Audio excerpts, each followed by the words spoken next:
चौराहा बाहर से बेशक क्योटिक लग रहा था, लेकिन असल में बागी मंच तक पहुंचे ही नहीं थे जहां टॉप लीडर्स बैठे थे। उन्हें पता था कि अगर असली फाइट होती तो वो टूसी और संजिया टेम्पल के मुकाबले टिक नहीं पाते। इसलिए अंडरटेकर की गैर हाजिरी का फायदा उठाकर जल्दी से अपने लोगों को छुड़ा के निकल लिए। झांगी ने जाते रेबेल्स को देखा और मुस्कुराया, लेकिन कुछ नहीं बोला। पर उसके मन में बस एक ही सवाल था, स्नो माउंटेन कॉन्डोर अंडरटेकर को कैसे भटका पाया। उस रात झांगी ने अंडरटेकर की ताकत को महसूस किया था। वो 3 इप्सिलॉन से एक साथ लड़ रहा था। थोड़ी मुश्किल में जरूर था, पर उसकी पावर साफ 20,000 पॉइंट्स वाले ब्लैक चैरियट से ऊपर थी। स्नो माउंटेन कॉन्डोर की ताकत मैक्स 13,000 थी। इतना बड़ा गैप था कि अगर अंडरटेकर वाकई मारने पर उतारू होता तो वो जिंदा नहीं बचता। इतनी हिम्मत कैसे की उसने? झांगी हैरान था, लेकिन जिसने रेबेलियन को ऑर्गेनाइज किया हो वो कोई फूल तो होगा नहीं। जरूर कोई प्लान रहा होगा। कुछ देर बाद अंडरटेकर वापस लौटा, एक गोल्डन लाइट के साथ। उसका चेहरा शांत, कपड़े स्पॉटलेस और वही डिग्निफाइड ऑनरा। डेजी गुस्से से भर चुका था। अंडरटेकर को देखते ही भागा आया। मास्टर बुरियल उस डीमन ईगल को मारा या नहीं? उसके चेहरे पर ह्यूमिलिएशन साफ दिख रहा था। पहले पज फैमिली का फेल्योर और अब ये डिसरप्शन। अगर अंडरटेकर कॉन्डोर को मार देता तो बाकी बातें नेग्लिजिबल हो जाती। अंडरटेकर बस मुस्कुराया, अमिताभा, बदला लेना कभी सॉल्यूशन नहीं होता। किलिंग से प्रॉब्लम्स की जड़ खत्म नहीं होती। चीबा, हेट मत पालो। सभी समझ गए। अंडरटेकर ने कॉन्डोर को नहीं मारा। झांगी की आंखों में क्यूरियोसिटी झलकने लगी। क्या अंडरटेकर सच में इतना मर्सीफुल है या कुछ और हिडन रीजन है? चीबा फूट पड़ा, इतनी पावर होते हुए भी तुमने उसे छोड़ा। वो फिर लोगों को मारेगा। अंडरटेकर कामली बोला, बुद्धा ने सिखाया है कि लव ही अल्टीमेट पाथ है। Even evil ones can change. Daisy चुप हो गया। वो जानता था अंडरटेकर प्योर सोल है, लेकिन ऐसा आदमी कभी उसका हथियार नहीं बन सकता। फॉरगेट इट, डेजी बोला। पहले छुआन जाओ, धर्मा असेंबली कंप्लीट करते हैं। अंडरटेकर मंच पर वापस बैठ गया। उसकी नजर दूर आसमान में थी, जैसे कोई ईगल अब भी वहां उड़ रहा हो। अमिताभा, लो जुओ, उम्मीद है एक दिन तुम मेरी बात समझोगे। डेजी ने अनाउंस किया। स्नो माउंटेन कॉन्डोर सबड्यू किया गया है और अंडरटेकर ने उसे एक और मौका दिया है। लोगों ने मान लिया, क्योंकि रिबेल्स आर्म सिविलियंस को नहीं मारते थे। हेड कम थी, रिस्पेक्ट ज्यादा। सेरेमनी कंटिन्यू करो, डेजी चिल्लाया। पजीलोडन और स्काई बुरियल मास्टर्स बॉडीज को प्लेटफॉर्म पर लाए। बॉडीज टुकड़ों में थीं, कोल्ड वेदर में पूरी तरह फ्रीज हो चुकी थीं। लॉर्डन ने प्रेयर्स के बाद उन्हें काटना शुरू किया। किसी ईगल के न आने पर मीट को नियर बाय बॉयलर में डाल दिया गया। कुकिंग शुरू हुई और एक रिच फ्रेग्रेंस पूरे स्क्वायर में फैल गई। झांगी को वो स्मेल इंस्टेंटली पहचान में आई। कई बार वो इसे पहले भी फील कर चुका था। कुकिंग करते वक्त लॉर्डन की पाम से एक रेड ग्लो निकलती, जो पॉट में जाती। झांग सोचने लगा, इसका फूड में भी किसी मैजिकल प्रॉपर्टी वाला है, पॉइजनस नहीं, वरना इसे इतने बड़े लोग अलाउ नहीं करते। उसने क्वाइटली पजीगेसांग से कहा, एक बाउल सूप मिल सकता है क्या? पजीगेसांग हंसा, मिस्टर जिया, आप भी रेसिस्ट नहीं कर पाए। एक बार टेस्ट कर लिया फिर कभी भूल नहीं पाओगे। झांग ने कहा, बस एक बाउल चाहिए। सूप आते ही स्मेल से लोग पागल हो गए। क्या स्मेल है ये? इतनी अच्छी खुशबू कभी नहीं आई। मैं तो भूखा लगने लगा। लॉर्डन का फूड एक काइंड ऑफ हिप्नोसिस बन गया था। यांग शिनशिन ने सॉफ्टली कहा, यह सीन मुझे युआन चोंगहुआन की याद दिलाता है, जब लोग उसका फ्लैश खा गए थे। झांग ये चुप रहा। टाइम्स चाहे कोई भी हो, ह्यूमन लाइफ हमेशा चीप रही है। थाउजेंड्स ऑफ बिलीवर्स को ब्रॉथ दी गई। सबने ग्रेटिट्यूड में ग्राउंड पर सर झुका दिया। झांग यी और उसके कुछ साथी चुपचाप खुद को आइसोलेट कर चुके थे। उन्हें वो खुशबू नॉजिएटिंग लगी। उसके बाद झांगी को लांग युए का मैसेज मिला, सब सेफ थे। झांग ने बस रिप्लाई किया, wait for my news. Ceremony के बाद डेजी ने मीटिंग बुला ली। झांगी ने कहा, अब हम वापस जाएंगे, कोल्ड वेदर है। पजिगे सांग ने कहा, टेक रेस्ट, कोई जरूरत हो तो बताना। झांगी ने अपने लोगों को स्पेस गेट से पज हाउस भेज दिया और फिर अकेले लियांग युए की लोकेशन की ओर निकल गया। रेबल कैंप में लियांग युए और मुयान ने रेबल्स की हालत देखी। बिल्कुल सर्फ कैंप्स जैसी, पर फर्क ये था कि यहां लोग ह्यूमन डिग्निटी के साथ जीते थे। बैम के वापस आते ही सब ने उसे घेर लिया। बैम दीदी, आप सेफ हो, बैम ने कहा। बहुत से कॉमरेड्स की जान गई मुझे बचाने में, पर उसकी आंखों में कोई रिग्रेट नहीं था, बस एक डिटर्मिनेशन थी। मैं उनकी होप बनूंगी, उनकी कुर्बानियों को बेकार नहीं जाने दूंगी। लैंग यूए ने उसका हाथ पकड़ा। तुम्हारे लिए जो भी किया वो हमारी रिस्पॉन्सिबिलिटी थी। मुझे ये कहो, मुयान ने कहा। चलो अब काम की बात करते हैं। बैम ने भरोसा जताया और कहा, अब हम पर ट्रस्ट कर सकते हो। रेबल्स के लिए सबसे इंपॉर्टेंट चीज थी इनह्यूमन कैडर्स की सर्वाइवल। जांगी ने उन्हें बचाकर वो ट्रस्ट हासिल कर लिया था। बर्फीला गिद्ध लौट आया था। उसके मुंह के कोने पर खून के निशान थे और चाल डगमगाती सी। देखकर सबके चेहरे पर चिंता छा गई। वो था रेजिस्टेंस आर्मी का सेंटर। अगर उसके साथ कुछ हो जाता तो सब कुछ खत्म हो जाता। बाम और जोमा दौड़ते हुए आए। भाई लुओ झुओ, तुम ठीक हो? उसने सीने पर हाथ रखा और मास्क के नीचे से हल्की मुस्कान दी। हिस्स बहुत तगड़ा निकला वो शख्स, लेकिन भाग्य अच्छा था, मैं बच निकला। बाम और जोमा राहत की सांस लेते हैं। जोमा बोली, वो तो कहता है चींटी तक नहीं मारता, लेकिन फिर भी चीफ लोगों को खुली छूट दे रखी है। ऐसे गुरु का क्या फायदा? बाम ने टोका। चुप रहो जोमा, हो सकता है उसे धोखा मिला हो, शायद वो जाग जाए। तभी लुओ झुओ ने कहा, मैं अभी तक जिंदा हूं, कुछ दिन आराम करूंगा। अब हमारे मेहमानों से भी तो मिलना है। लियांग युए और मुयन आगे आए। उन्होंने लुओ झुओ से मिलकर थैंक्स कहा। हमारी भी कुछ रिक्वेस्ट्स है। लियांग युए बोली, मैं तुम्हारे लीडर से मिलने वादा कर चुका हूं, लेकिन मुझे लगता है ये हमारी पहली मुलाकात नहीं है। उसी वक्त झांग ही आ पहुंचा। ईगल्स के जरिए लुओ झुओ को पहले ही एहसास हो गया था। जब झांगी उसके सामने आया तो उसने हैरानी से पूछा, स्पेस पावर? हाँ, झांग बोला। तुम ही हो ना स्नो माउंटेन कॉन्डोर? मैं ही हूं, लेकिन तुम मुझसे मिलना क्यों चाहते हो? चलो अंदर बात करते हैं, यहां बहुत लोग हैं। कमांड रूम में पहुंचकर दोनों आमने सामने बैठे। दीवार पर साउथ वेस्ट रीजन का मैप था, बड़े बड़े एक्स निशान के साथ। झांगी ने पूछा, तुम अंडरटेकर से कैसे बच गए? क्या तुम दोनों एक दूसरे को जानते हो? लुओ झुओ बोला, हाँ, हम एक दूसरे को बहुत अच्छे से जानते हैं। तो वही बात है, अगर वो तुम्हें पहचानता तभी तो छोड़ दिया, वरना उसने बाम को भी तो पकड़ लिया था। झांगी ने गंभीर होकर पूछा, मुझे साउथ वेस्ट रीजन की असली कहानी सुननी है, तुम्हारे मुंह से। लूजुओ बोला, शुरुआत में चारों चिप्स ने प्राइवेट आर्मी बनाई। लोकल सरकार में सब उनके आदमी थे, इसलिए सत्ता आसानी से हथिया ली। फिर लोगों का सारा सामान इकट्ठा कर लिया और आम जनता को बना दिया सर। सब कुछ कलेक्टिव बेनिफिट के नाम पर किया गया, लेकिन असल में सब कुछ सिर्फ खुद के लिए था। झांग ने पूछा, और अंडरटेकर, वो इन सबको रोकता क्यों नहीं? लू जुओ हल्का सा हंसा, वो बस एक आइडियलिस्ट है। रुको, लूजुओ ने उसकी आंखों में झांकते हुए पूछा, तुम उस रात उन तीन में से कौन थे? मैं था, झांग ने स्वीकार किया। तो फिर सुनो, लूजुओ ने धीरे धीरे अपना मास्क उतारा। झांग की आंखें चौड़ी हो गईं। ये वही चेहरा था जो अंतिम गुरु का है। तुम कौन हो? मैं उसका जुड़वा भाई हूं, लूजुओ बोला। वो बड़ा है, मैं छोटा। आखिर उसने तुम्हें मारा क्यों नहीं? क्योंकि वो मुझे आज भी भाई मानता है, लेकिन हम अब एक दूसरे के रास्ते के दुश्मन बन चुके हैं। उसे सच्चाई नहीं पता, क्योंकि वो अपने मठ में बंद है और जो कुछ देखता है वो एक झूठा भ्रम है। लेकिन मैं सब देख चुका हूं, इस सिस्टम को बदलना ही होगा। इसलिए मैंने रेजिस्टेंस आर्मी बनाई, ताकि एक असली क्रांति हो सके।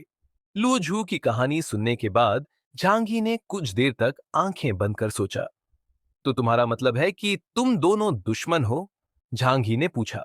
लूझो ने थोड़ी देर चुप रहकर धीरे से सिर हिलाया। अगर मुझे बर्फीले पठार में शांति लानी है तो वह मेरी सबसे बड़ी रुकावट है, झांगी ने मुस्कुराते हुए कहा। अगर वह तुम्हारा दुश्मन है तो तुमने उस रात उसकी मदद क्यों की? चाहे मुझे वह पसंद न हो, वह मेरा भाई है। मैं उसे मरते हुए नहीं देख सकता। लूझुओ ने समझाया। झांगी ने कहा, तुम जानते हो कि ग्रेट स्नो माउंटेन के नीचे क्या है? तुम वहां जाकर वह चीज पाना चाहते हो, लेकिन द रियल मास्टर भी वही चाहता है। उसके रहते तुम्हारे लिए वह पाना लगभग नामुमकिन है। लूझुओ ने गंभीरता से कहा, हाँ, उसके रहते चीजें कठिन है। झांग ही ने कहा, तुम्हारे लिए मुश्किल है, लेकिन मेरे लिए नहीं। अगर हम साथ मिलकर काम करें तो जीतने के चांस बढ़ जाएंगे। सोचो तुम्हारे साथी सैनिकों के बारे में। क्या वे हमेशा बर्फ में चूहों की तरह छुप कर जिएंगे? लूझुओ ने झांगी की आंखों में देखा। तुम मुझसे सहयोग करने को कह रहे हो, लेकिन पहले मुझे बताओ तुम कौन हो? झांगी ने कुछ पल सोचा और फिर कहा, मैं जियांगनन डिस्ट्रिक्ट से हूं। कोड नेम है चॉज। लूझुओ ने हैरानी से कहा, मैंने तुम्हारा नाम सुना है। तो इस मिशन में जियांगनन के लोग भी शामिल हैं? नहीं, झांग ही ने कहा, सिर्फ मैं। झांग ही ने प्रस्ताव रखा, अगर तुम मेरे साथ सहयोग करोगे तो मैं तुम्हें सप्लाईज दूंगा, अगर नहीं तो मैं चला जाऊंगा। लूझुओ ने सोचा, ठीक है, मुझे कुछ सप्लाईज चाहिए। झांगी ने एक पोर्टल खोला और उसमें से खाना और जरूरी सामान बाहर आने लगा। लूझुओ और उसके साथी हैरानी से देखते रह गए। चॉकलेट ब्रेड, इंस्टेंट नूडल्स, उबले अंडे। लूझुओ ने खुशी से चिल्लाया, ये तो कुछ भी नहीं। झांगी ने मुस्कुराते हुए कहा, अगर हम साथ काम करें तो और भी मिलेगा। लूझुओ ने झांगी की टांग पकड़ते हुए कहा, तुम हमारे मसीहा हो। झांगी ने कहा, अब तुम मुझे द बरियल मास्टर के बारे में सब कुछ बताओ, उसकी शक्तियां और कमजोरियां। लूझुओ ने सब कुछ बताया। झांगी ने वह सारी जानकारी रिकॉर्ड कर ली। अंत में झांगी ने पूछा, उस दिन जब मैं यहां आया था, एक लड़की ने मेरे दरवाजे के सामने आत्महत्या कर ली। वह तुम्हारे लोगों में से थी? लूझुओ ने उदास होकर कहा, हां, उसका नाम था गेसांग मेडुओ। हमने उसे भेजा था, लेकिन वह पकड़ी गई। मरने के अलावा उसके पास कोई रास्ता नहीं था। झांगी ने कहा, इस दुनिया में बदलाव बिना खून बहाए नहीं आता। जब वह जाने लगा तो एक छोटी लड़की ने उसके पास आकर उसे एक सफेद हद्दा थमाया। धन्यवाद, हमारे मददगार। झांगी ने उसके सिर पर हाथ रखा। अच्छे से जीना। झांगी और कुछ अदर्स विद्रोही बेस छोड़कर चले गए। लोजुओ ने उन 3 लोगों को जाते हुए देखा, एक डीप सांस ली और कहा, सब लोग तैयार हो जाओ, हम बेस 17 जा रहे हैं। लोजुओ ने झांगी पर ऑलमोस्ट पूरा ट्रस्ट कर लिया था, लेकिन एक लीडर होने के नाते वह अपने ऑर्गेनाइजेशन के लोगों की जान खतरे में नहीं डाल सकता था। पिछले एक्सपीरियंस ने उसे सिखाया था कि दोस्त बनकर आने वाले लोग भी बाद में धोखा दे सकते हैं। लू जुओ ने स्नो में खड़े होकर अपनी मुट्ठी में एक बर्फ का टुकड़ा पकड़ा। उसकी आंखों के सामने बर्फ का सफेद रंग धीरे धीरे जलते हुए रेड में बदलने लगा। उसे अपने गुरु की आवाज सुनाई दी, तू महान बर्फ पर्वत का बेटा है, उसे उसके गॉडहुड से वंचित कर, तू असली सेवियर है। लू जुओ ने आंखें बंद कर ली और धीरे से बुदबुदाया, गुरुजी, मैं इसे करूंगा। दूसरी ओर झांगी पाजी के घर लौटा। उसने यांग शिनशिन को बुलाकर उसे लुओ जुओ के साथ हुई कन्वर्सेशन के बारे में बताया। दोनों ने मिलकर एक प्लान बनाया। इसके बाद झांगी ने फैटी शू को बुलाया, जो गेम खेल रहा था। फैटी, गेम छोड़ और मेरे साथ चल, अब असली काम का टाइम आ गया है। फैटी शू को साथ लेकर झांगी ब्लिजार्ड सिटी पहुंच गया। वहां पहुंचते ही वे सीधे जू झेंग के कमांड सेंटर पहुंचे।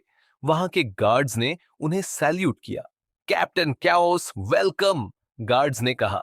झांगी ने सीधा जू झेंग से मिलने की बात कही। जू झेंग ने हंसते हुए झांगी का स्वागत किया। क्या चाहिए, सप्लाईज? नहीं, झांगी ने कहा, मुझे तुम्हारे यहां के बेस्ट सॉफ्टवेयर हार्डनिंग इंजीनियर्स की जरूरत है। जू झेंग ने तुरंत अपने आदमी लान शिनचेंग को बुलाया और ऑर्डर दिया कि सभी इंजीनियर्स को बुलाया जाए। इस बीच फैटी शू को झांगी ने एक नया काम सौंपा। मुझे ऐसी लड़की ढूंढ कर दिखा जो हर आम लड़के को अनकंट्रोलेबल कर दे। लान शिनचेंग ने शहर के सभी हाई एंड क्लब से खूबसूरत लड़कियों को बुलाया। फैटी शू ने उन्हें सीरियसली देखा और एक एक कर उनकी रेटिंग की। ये ज्यादा कोल्ड है, वो ज्यादा प्लास्टिक है, उसकी स्किन थोड़ी डार्क है। कुछ देर बाद फैटी शू ने नोटबुक में कुछ नेम्स सर्कल किए। अब असली सिलेक्शन शुरू होगा। लान छिनचेंग ने सेलेक्टेड गर्ल्स को अंदर बुलाया और झांगी ने फैटी शू को इशारा किया, चलो अब तुम्हारा असली टेस्ट शुरू होता है। 2 राउंड्स के बाद 4 महिलाएं फाइनल राउंड में पहुंची। झांग यी ने उनके फिगर और अपीयरेंस को देखते हुए सोचा कि फैटी शू ने सच में अच्छी चॉइस की है। सबका लुक और एक्सप्रेशन बेहद चार्मिंग था। ये वो टिपिकल सेडक्शन नहीं था, बल्कि ऐसा जैसा कोई रिच फैमिली की लेडी या किसी अमीर परिवार की सौतेली माँ। फैटी शू ने खुश होकर कहा, बॉस, मैंने सही चुना ना? झांकी ने हल्की खांसी की और कहा, पहले अपना नाम बताओ। चारों ने एक एक कर कहा, हाय सर, मेरा नाम ताओ रान है। मैं हूं आन केचिंग। मैं सू श्याओ श्याओ। मैं लियू ऋषि। अंतिम लड़की ने थोड़ा अजीब नाम लिया, मैं हूं वांग गांग। छांगी और फैटी शू चौंक गए। वांग गांग नाम वाली लड़की ने शाय होकर कहा, हाँ, मेरा नाम वांग गांग है। झांगी ने ठंडी सांस ली और कहा, अब से तुम्हारा नाम लियू रुयान होगा। संझा मंदिर, वज्र हॉल। 4 मुख्य परिवारों के लीडर एक लंबी टेबल के पास बैठे थे। टेबल पर लजीज खाना परोसा गया था। देजी, याशेलांगताई फैमिली का मुखिया, गंभीर होकर बोला, आज के रिबेल्स के अटैक के लिए हमें जिम्मेदार ठहराया जा रहा है। पाजी गेसांग ने बिना परवाह के कहा, तुम्हें अपनी सिक्योरिटी की चिंता करनी चाहिए। देजी ने अपनी उंगली से मेज पर ठोका, हम जल्द ही डेमन किंगडम के लिए निकलेंगे। हमें एक स्ट्रांग टीम चाहिए, लेकिन पीछे भी कोई रहना चाहिए ताकि रिबेल्स का सामना किया जा सके। पाजी गेसांग ने कोल्डली हंसते हुए कहा, क्या तुम चाहते हो कि मैं यहां रहूं और तुम्हारे फैमिली की सिक्योरिटी करूं? देजी ने धीरे से कहा, हमें तुम पर भरोसा है।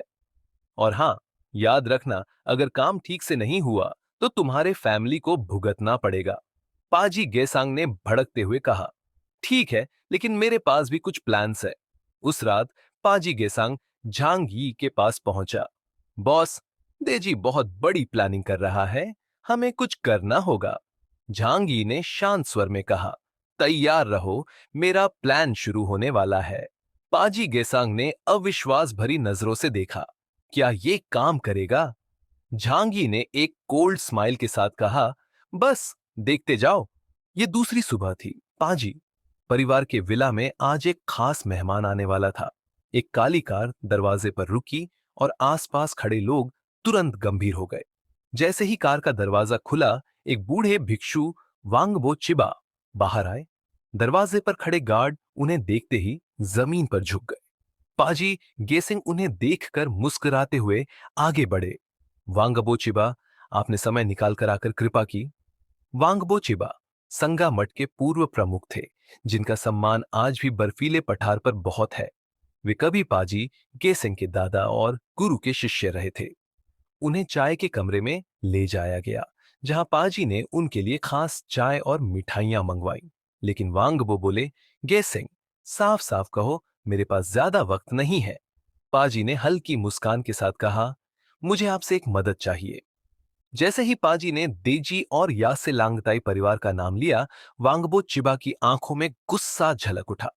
पाजी ने बात को उकसाते हुए कहा, वो देजी जो बुद्धिज्म का ढोंग करता है, उसका हक नहीं था संघा मठ का लीडर बनने का। पाजी ने एक ट्रिक प्लान किया था। एक महिला को बुलवाया गया जो सुंदरता और मोहकता की मिसाल थी। पाजी ने कहा, ब्यूटी मेडिटेशन भी तो साधना का हिस्सा है। इस महिला के जरिए हम फ्यूनरल मास्टर को ब्यूटी का मूल समझने में मदद देंगे। वांगबो चुप हो गए। उनके मन में संघर्ष था।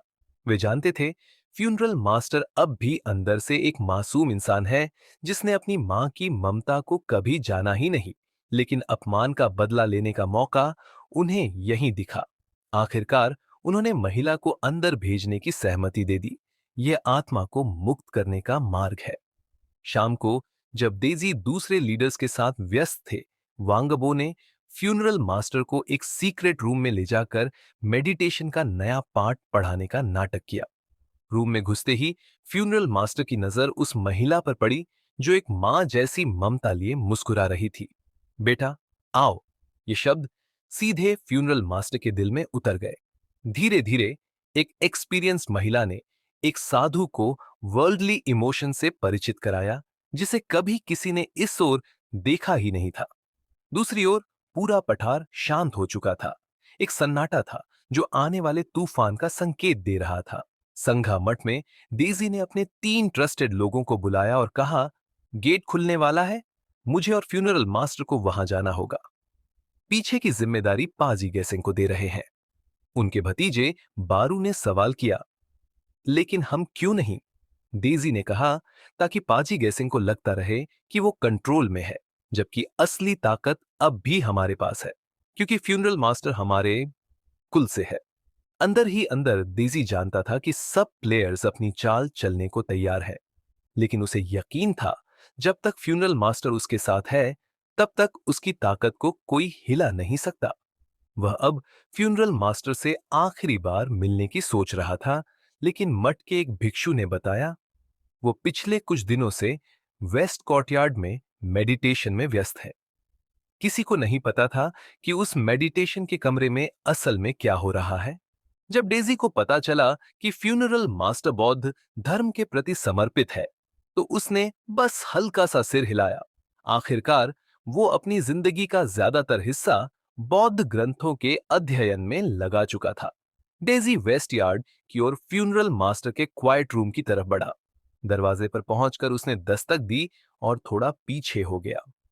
थोड़ी देर में दरवाजा खुला। फ्यूनरल मास्टर मुस्कुराते हुए सामने खड़ा था, लेकिन उसका पूरा ऑनरा बदल गया था। अब वो एक सच्चा मैन लग रहा था। दरअसल पिछले कुछ दिनों में उसने लियू रुयान के साथ ध्यान लगाया था और अपने सारे इमोशनल डाउट्स को साफ कर लिया था। डेजी त्रिपा, उसने ग्रीट किया। मास्टर, हम अब स्नो माउंटेन की ओर निकलने वाले हैं। सफर डेंजरस होगा। आप तैयार हैं? फ्यूनरल मास्टर मुस्कुराया। Everything is destined. Demonic kingdom का अंत तय है। उसके शब्दों में अब मैच्योरिटी थी। मैं सब कुछ वहीं लौटाना चाहता हूं जहां उसे होना चाहिए। डेजी ने सोचा, शायद उसने बौद्ध ग्रंथों में कोई ब्रेक थ्रू किया है। कुछ ही दिनों में चारों प्रमुख परिवारों ने अपने अपने एलीट वॉरियर्स इकट्ठा कर लिए। कुछ एलियन फाइटर्स, कुछ स्किल्ड सोल्जर्स। सबको डेमोन किंगडम के खजाने चाहिए थे, इसलिए कोई कमी नहीं रखी गई। पाजी गेसिंग को पीछे कू नर्डिनेशन के लिए छोड़ दिया गया। पज, शाजा और रामिन फैमिलीज ने भी करीब 500 स्किल्ड लोगों की टीमें तैयार की। जैसे ही तय दिन आया, सब लोग सांगजिया टेम्पल के सामने जमा हो गए। झांग यी और उसकी टीम भी कॉम्बैट यूनिफॉर्म्स में मौजूद थी। उनके मॉडर्न वेपन्स उन्हें पहचानने लायक बना रहे थे। फैटी शू चिंतित था, क्या वो लोग भी हमें टारगेट नहीं करेंगे? झांग यी मुस्कुराया, पहचान तो सबको है, अब स्किल की लड़ाई है। हुआ हुआ नाम की उसकी बिल्ली उसके कपड़ों में छुपी थी। झांगी बोला, कहीं जाना मत, मुझे डर है, इस बार कई लोग मरेंगे। लामिन ओजू भी नर्वस थी। उसने लांसलॉट से पूछा, तुम्हें पूरा यकीन है ना? लांसलॉट ने कहा, ऑफ कोर्स, बस देखना, हम स्नो रीजन के नए रूलर्स बनेंगे। उधर शाजा फैमिली का एक गोल्डन आर्मर्ड एलियन जांगी की टीम को ऑब्जर्व कर रहा था। शाहजहां ग्यात्सो बोला, ज्यादा लोग होंगे तो मौका भी ज्यादा मिलेगा। रेबल लीडर लुओ जुओ भी तैयार था। उसने कहा, अब वक्त है सब कुछ खत्म करने का। 2 साल की मेहनत रंग लाएगी।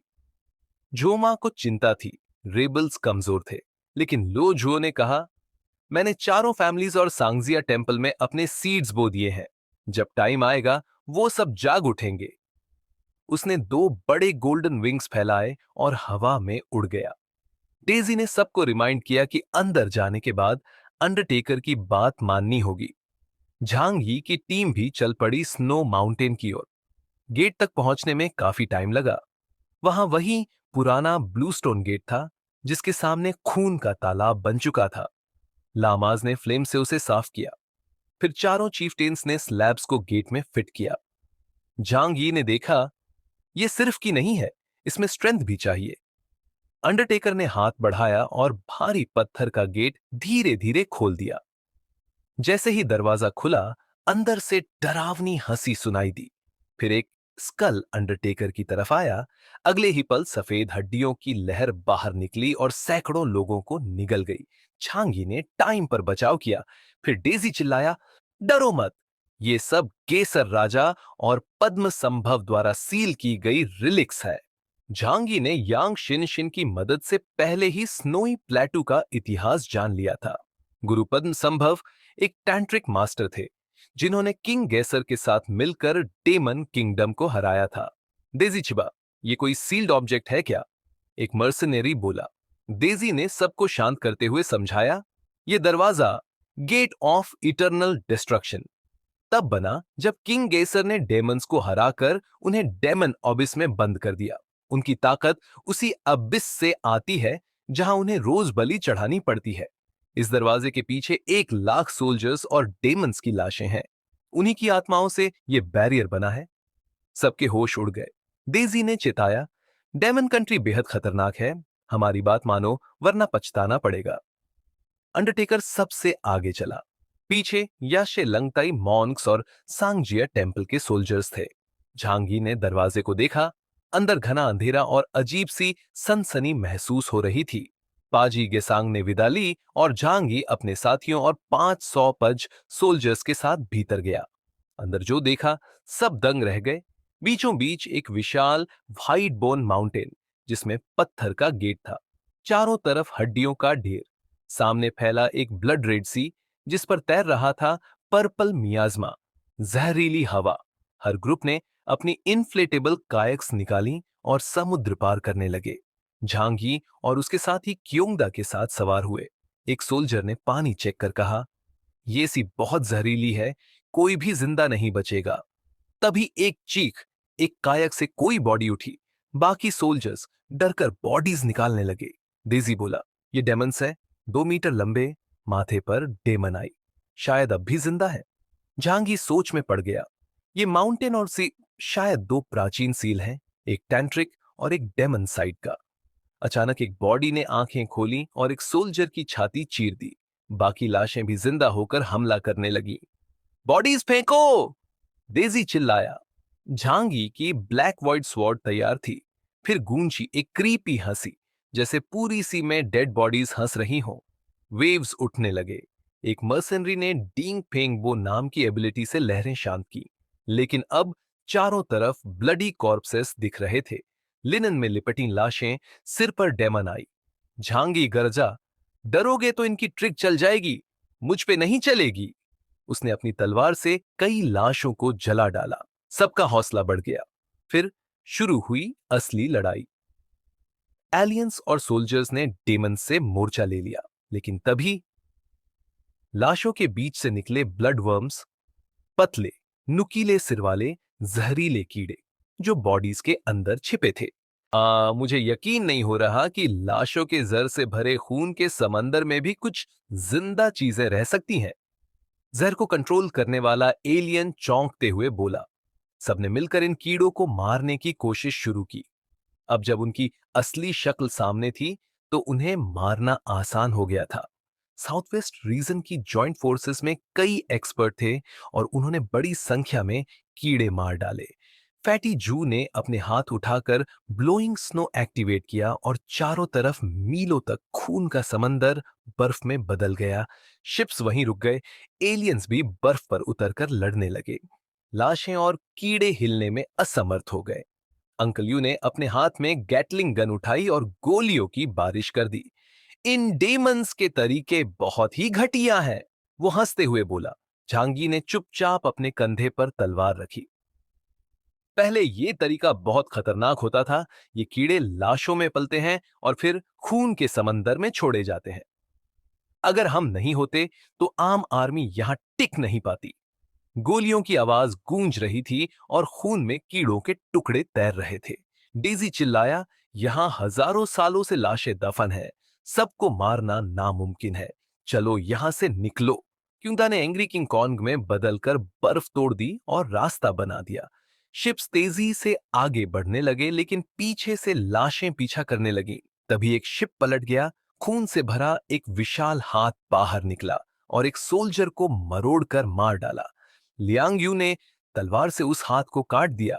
खून में से 4 मीटर ऊंचा एक डेमन निकला। उसके माथे पर एक डेमोनिक आई था। तंत्रा के भिक्षु मंत्र पढ़ते हुए डर को भगाने लगे। फिर उससे भी बड़े डेमन्स निकलने लगे, 5 से 10 मीटर ऊंचे। झांगी को अब समझ आया कि दरवाजा इतना बड़ा क्यों था। जो केयर ने कहा, शायद ये इंसान ही हैं जो म्यूटेट हो चुके हैं।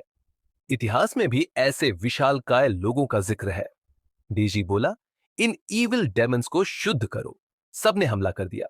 झांगी और फ्यूनरल मास्टर ने अभी ताकत नहीं लगाई, क्योंकि कोई भी एप्सिलॉन लेवल का नहीं था। लियांग यू ने एक डेमन का आधा सिर काट दिया। अंकल यू अपने मेज आर्मर में गैटलिंग गन्स और शोल्डर कैनन से हमला करने लगा। 3 डेमन्स खून की बारिश में गिर पड़े। फैटी जू ने चारों ओर से बर्फीले भालों से हमला किया और कई डेमन्स को भेद डाला। ये तो बहुत कमजोर निकले। वो हंसने लगा।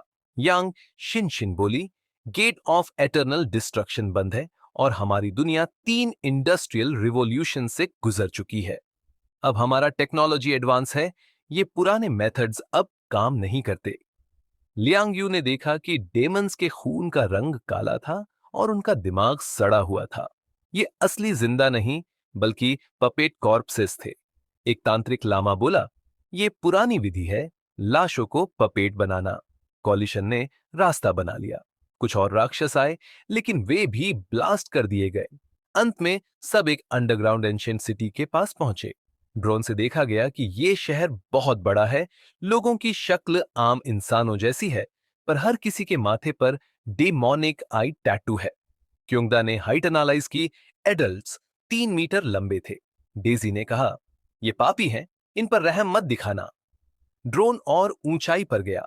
डेमोनिक कंट्री की टेक्नोलॉजी बहुत पीछे थी। मकान पत्थर के, गाड़ियां बैलों से चलती थीं। फैटी जू बोला, कुछ गड़बड़ है बॉस, ट्रेजर तो कहीं नहीं दिख रहा। झांग यी भी सोच में पड़ गया। शायद उन्हें पांजी गेसांग ने धोखा दिया था। जांगी की आंखों के सामने जो डेमोनिक किंगडम आया, वह उस सीक्रेट रियलम जैसा नहीं था जिसकी उसने कल्पना की थी। जैसे ही उसे लगा कि उसे पाजिक सांग ने धोखा दिया है, तभी ड्रोन से आई एक इमेज ने उसके पूरे शरीर को अलर्ट कर दिया। ड्रोन धीरे धीरे सिटी के सेंटर की ओर बढ़ा और वहां उसने देखा 1,000 मीटर ऊंचा एक पिरामिड जैसी इमारत।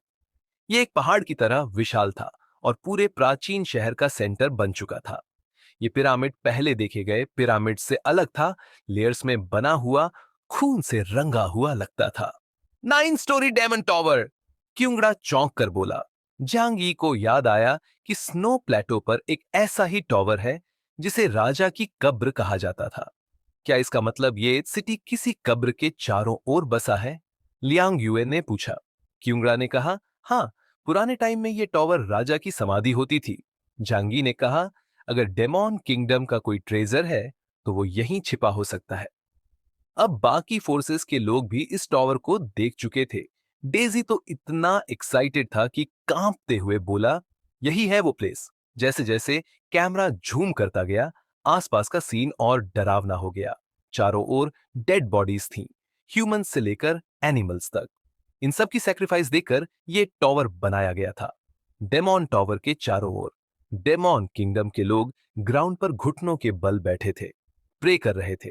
इसी टाइम अंडरटेकर खड़ा हुआ और बोला, डेमोन किंगडम को फिनिश करना हमारा मिशन है। उसने दूर खड़े टावर की ओर पॉइंट किया और कहा, इसी में है वो ट्रेजर जिसे तुम लोग सर्च कर रहे हो। जांगी ने अपने टीममेट से कहा, जब फाइट शुरू होगी हर कोई उसी टावर पर फोकस करेगा। हमें डेमॉन से पहले फाइट करनी होगी। उसने अंकल यू और फैटी शू को वॉर्न किया, तुम दोनों मेरे पास रहना और हुआ हुआ के साथ कोऑर्डिनेट करना। हालांकि उनकी स्ट्रेंथ डिसेंट थी, लेकिन आईपीसिलॉन लेवल के सामने कुछ भी नहीं। जल्द ही कोएलिशन फ्लीट ब्लड सी के पास पहुंची। ये डेमॉन किंगडम का क्रीमेटोरियम था। वहीं एक छोटे से वुडन हाउस में एक ओल्ड डेमॉन बैठा था, जो खून जैसी टी का मजा ले रहा था। जैसे ही उसने फ्लीट देखी, उसकी आंखों में एक शार्प लाइट चमकी। तो फाइनली सामने वाला आ ही गया, वह बोला। उसने एक जायंट स्पीयर उठाया और बाहर निकला। करीब 10 मीटर लंबा मॉन्स्टर जैसा बॉडी।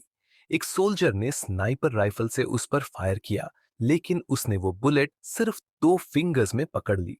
सब शॉक्ड रह गए। क्या ये आईपीसिलॉन लेवल डेमॉन है? झांग यी ने सोचा। डेमॉन्स की बॉडी स्ट्रेंथ बहुत हाई थी, इसलिए शायद वो टेक्नोलॉजी की जगह ब्रूट फोर्स पर डिपेंड करते थे। फिर उसने स्पीयर उठाई और फ्लीट की ओर थ्रो कर दी। 7-8 बोट्स एक पल में डिस्ट्रॉय हो गई। अंडरटेकर सामने आया और अपने हैंड से उस स्पीयर को ब्लॉक कर दिया। उसका गोल्डन बॉडी एक्टिवेट हो चुका था। ओल्ड डेमोन ने तुरंत स्काई की ओर चिल्लाकर सिग्नल दिया, जिससे बाकी डेमोन्स अलर्ट हो गए। वो सिग्नल दे रहा है, जैंग यी ने कहा। डेजी चिल्लाया, अब और वेट नहीं, आज ही डेमोन किंगडम का एंड करना है। एंशियंट सिटी से कई पावरफुल डेमोन्स भागते हुए आने लगे। प्रिमिटिव वेपन्स, लेकिन ब्लडथर्स्टी आइज। जैसे ही कोएलिशन ने लैंड किया, फायरिंग शुरू हो गई, लेकिन नॉर्मल बुलेट्स का कोई असर नहीं हो रहा था। कुछ ही देर में क्लोज कॉम्बैट शुरू हो गया। डेमन वॉरियर्स वेपन्स लेकर ऐसे अटैक कर रहे थे जैसे वाइल्ड एनिमल्स। एक ने अपने स्पीयर से कई सोल्जर्स को एक ही झटके में उड़ा दिया। डेजी चिल्लाया, रिट्रीट करो, फॉर्मेशन में आओ। अंडरटेकर मैन फाइट में बिजी था, इसलिए कोई और हेल्प नहीं कर पा रहा था। जांग यी ने अपनी स्नाइपर राइफल थंडर स्ट्राइक निकाली और दूर से ही मॉन्स्टर्स को शूट करना शुरू किया। बूम! 3 डेमॉन्स एक साथ डाउन हो गए। उसका precision shooting power automatic aim करता था। उसे बस ट्रिगर प्रेस करना होता था। धीरे धीरे डजन डेमॉन्स मारे गए। कॉलिशन की ब्रीदिंग स्पेस बढ़ गई। सबकी नजर अब जांग यी पर थी, एक साइलेंट स्नाइपर जो दूर से ही पूरा गेम चेंज कर रहा था। जांग यी अकेले ही पूरे बैटलफील्ड पर हावी था, जिससे सबकी नजर उसी पर टिक गई, डेमन भी। तभी डेमनों के बीच से एक अजीब सा लंबा पतला शख्स निकला, जो हवा में लहराते पेड़ की डाल जैसा लग रहा था। वो तेजी से झांग यी की तरफ भागा। झांग यी ने गन घुमाई और बिना पलक झपकाए फायर कर दिया। डेमन ने अपनी बॉडी को रबर की तरह मरोड़कर गोली से बचने की कोशिश की, पर अगले ही पल उसकी फोरहेड में छेद हो चुका था। उसे मरते दम तक समझ नहीं आया कि जब उसने बुलेट को डॉज कर लिया था, तो फिर वो कैसे हिट हुआ। असल में जांग यी की एबिलिटी, फेटेड रीइंकार्नेशन, बुलेट को हवा में 2 बार ट्रैजेक्टरी बदलने की ताकत देती थी। साथ ही वो 2 सेकंड आगे की फ्यूचर प्रेडिक्ट कर सकता है। पहली बार में उससे बच पाना मुश्किल ही नहीं, नामुमकिन है। बगल में uncle you heavy machine gun से फायर कर रहे थे। उनके ओरिजिन बुलेट्स डेमनो को चीर रहे थे। उन्होंने स्मोक करते हुए कहा, जांगी, तुम तो स्ट्रेंथ छुपाने वाले थे ना? जांगी ने दूसरी साइड के बैटलफील्ड पर देखा। इप्सिलॉन लेवल वाले एलियंस अब तक शांत थे। वो बोला, अब जब सबका एग्जिस्टेंस सामने आ चुका है, तो छुपाने का क्या फायदा? और वैसे भी असली फाइट से पहले थोड़ा वॉर मैप जरूरी होता है। अब दोनों एक्सटर्नल ग्रुप्स भी एक्टिव हो गए। एक था गांव चांगकोंग, दूसरा ब्रिटानिया का knights of the round table. गांव ने अपनी गोल्डन होली स्वॉर्ड से सैकड़ों डेमनों को पल भर में मिट्टी में मिला दिया। जांग यी ने स्माइल करते हुए कहा, तू जिंदा है गांव, मुझे पता था। गांव कभी ज्यांगनान का कप्तान था, अब भारता के एलियन ग्रुप में शामिल हो चुका था।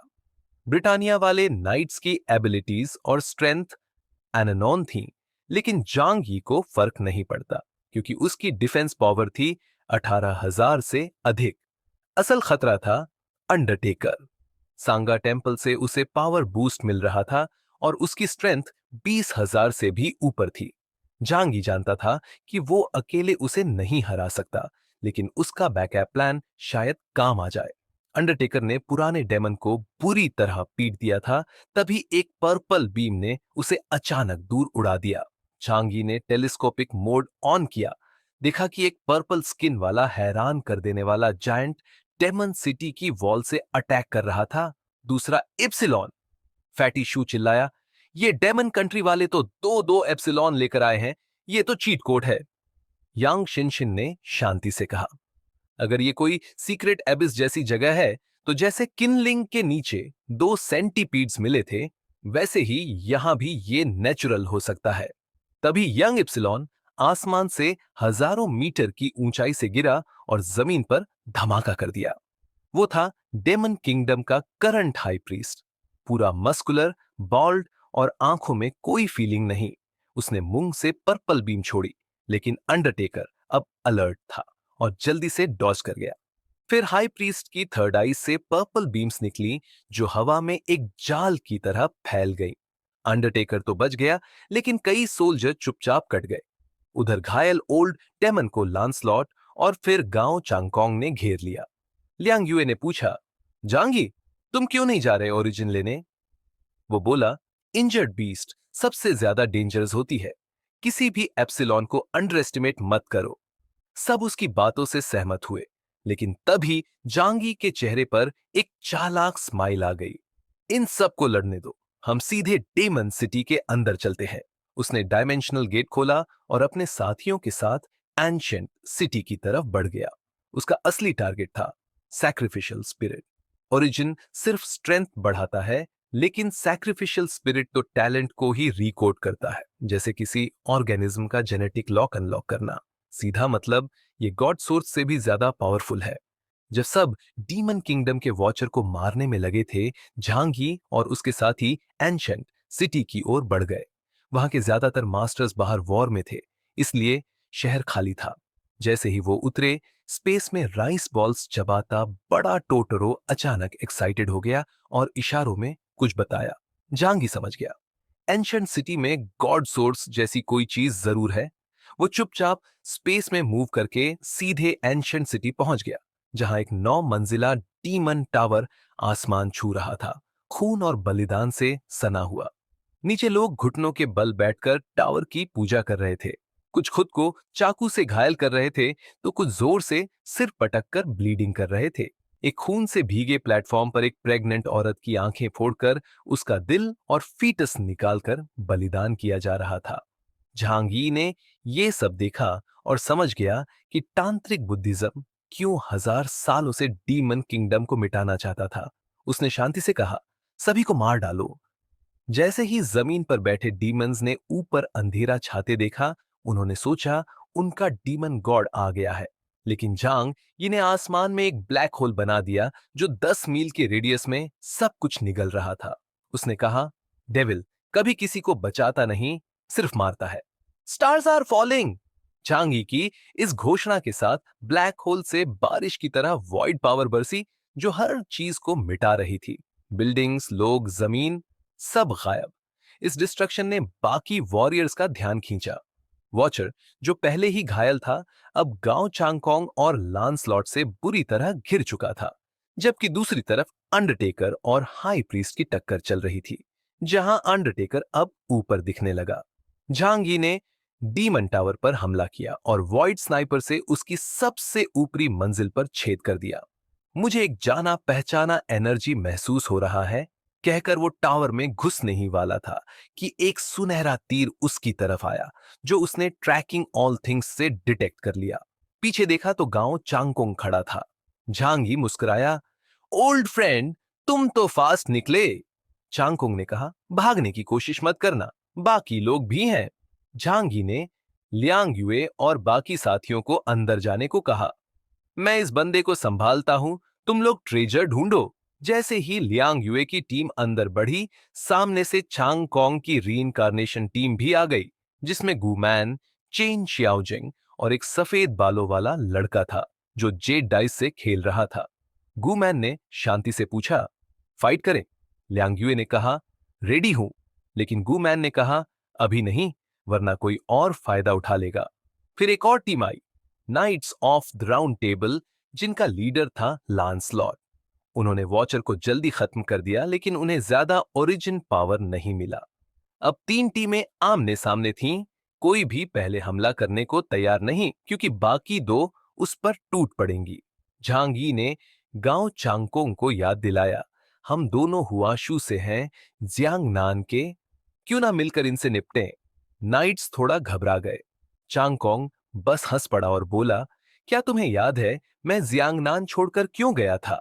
जैसे ही गांव चांगकोंग ने वो कहा, झांगी ने अपनी आंखें सिकोड़ ली और पल भर में लियांग युए और बाकी साथियों के सामने आ गया। जिंगवे, शैडो स्पेस खोलो और इन्हें अंदर भेजो। बाकी टीमें देखती रहीं कि झांगी क्या करने वाला है।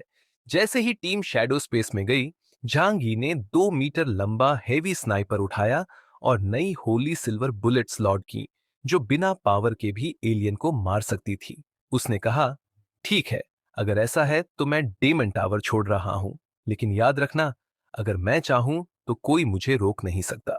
मैं कहीं से भी तुम पर गन तान सकता हूं। लांसलॉट अभी भी कंफ्यूज था, पर गांव चांगकोंग गंभीर हो गया। झांग ही पहले भी पिस्टल यूजर था, पर अब उसकी रेंज और ज्यादा खतरनाक हो चुकी थी। गांव ने हंसते हुए कहा, मेरा दुश्मन झांग ही नहीं, बल्कि जियांगन के वो अफसर हैं जो कुछ करते नहीं। लांसलॉट चौंक गया। तुम मुझे क्यों घुमा फिरा कर टारगेट कर रहे हो? गांव बोला, अब और छुपाने की जरूरत नहीं मिस्टर लांसलॉट ड्यूलट, ब्रिटेन के knights of the round table के वाइस मास्टर। लांसलॉट मुस्कुराया, और मैं नहीं जानता था कि भारत के 8 ट्राइब्स में से गारुड हुआसू कंट्री से आया है। असल में गांव अब भारत की demi gods and semi devils force का हिस्सा है। Code name Garud. फिर लांसलॉट ने झांगी से कहा, हैवी स्नाइपर तो तुम्हारी पहचान बन गया है। तुम जरूर हुआसू के चौस हो। अब तीनों टीम्स क्लियर थीं। कोई भी जल्दबाजी नहीं कर सकता था। झांगी मुस्कुराया और गायब हो गया। गांव चांगकोंग बोला, वो भागा नहीं, अभी कहीं पास से हमें देख रहा है। गन हमारे सिर पर टिकी हुई है। झांगी की शूटिंग रेंज 10 किलोमीटर है और उसके पास सब मरीनर आर्मर का एआई है जो दूर से टारगेट लॉक कर सकता है। इसलिए वो फाइट में आए बिना ही दोनों टीम्स पर मनोवैज्ञानिक दबाव बना सकता था। उधर अंडरटेकर और डेमन किंगडम के हाई प्रीस्ट की फाइट जारी थी। इस बीच झांगी ने जिंगवेई से कहा, अब सबका ध्यान टावर पर है, तो हम बाकी सिटी एक्सप्लोर कर सकते हैं। लियांग युए और टीम शहर की प्राचीन लाइब्रेरी और आर्काइव ढूंढने निकल गई। झांग यी ने ऊपर एक स्नाइपर पॉइंट बना लिया ताकि दूर से सब कुछ देख सके। उसने किसी को टारगेट नहीं किया, वरना मारने की नीयत जरूर पकड़ी जाती। मारने का इरादा अक्सर माइंड वेव के जरिए महसूस किया जा सकता है। गांव चांगकोंग उलझन में था। उसका रीइंकार्नेशन डिडिक्शन झांगी पर फेल हो जाता है। उसने कहा, हम डेडलॉक में हैं, क्यों ना कोऑपरेट करें। आधा सामान तुम रखो, आधा मैं। लांसलॉट ने मान लिया क्योंकि अंडरटेकर अभी भी बिजी था। जैसे ही दोनों ने टीम्स को टावर में भेजा, जांगी ने स्माइल करते हुए एक बुलेट फायर कर दी, सीधा गांव के पीछे। गांव ने तुरंत 6 पाथ्स ऑफ रीइंकार्नेशन की व्हील एक्टिवेट की और एक वैस से बुलेट को निगल लिया। पर वैस में दरार आ गई, मतलब वो बस 3 बुलेट ही झेल सकता है। गांव बोला, मैं जानता था ये मुश्किल देगा। वो झांग यी से नहीं भिड़ना चाहता था क्योंकि उसका स्टाइल तंग करने वाला है। वो हार मानने वाला नहीं, बस बच गया, वही उसकी जीत। अब सवाल था, उसे रोकने कौन जाएगा? कोई भी जाएगा तो दूसरी टीम को मौका मिल जाएगा। झांगी ने अगली बुलेट नहीं चलाई, बस प्रेशर बनाए रखा। उधर लांसलॉट ने पूछा, इसका कोई तोड़ है? गांव बोला, पास जाकर इससे लड़ना पड़ेगा, ये क्लोज फाइट में वीक है। पर वो आधा सच था। 2 साल पहले ऐसा था। पर अब गांव को नहीं पता कि झांग कितना बदला है। वो लांसलॉट को भेजना चाहता था ताकि खुद अंदर जा सके। लांसलॉट ने शक से पूछा, अगर ये सच है तो पहले तुम क्यों नहीं अटैक किए? गांव बोला, क्योंकि वो मेरे होम टाउन से है। लांसलॉट बोला, मैं नहीं मानता। फिर उसने कहा, चलो दोनों साथ खड़े होकर उसकी फायरिंग को ब्लॉक करते हैं ताकि अपनी टीम्स को अंदर भेज सके। टावर का एंट्री पॉइंट ऊपर था, जहां झांग यी ने छेद किया था। 2-3 सेकंड लगेंगे और उतने में झांग 5 बुलेट फायर कर सकता है। गांव बोला, ठीक है, मैं एक बुलेट झेल चुका हूं, अब तुम्हारी बारी। फिर दोनों ने अपनी अपनी टीम्स को भेजा और खुद झांग यी की गन से बचने की कोशिश करने लगे।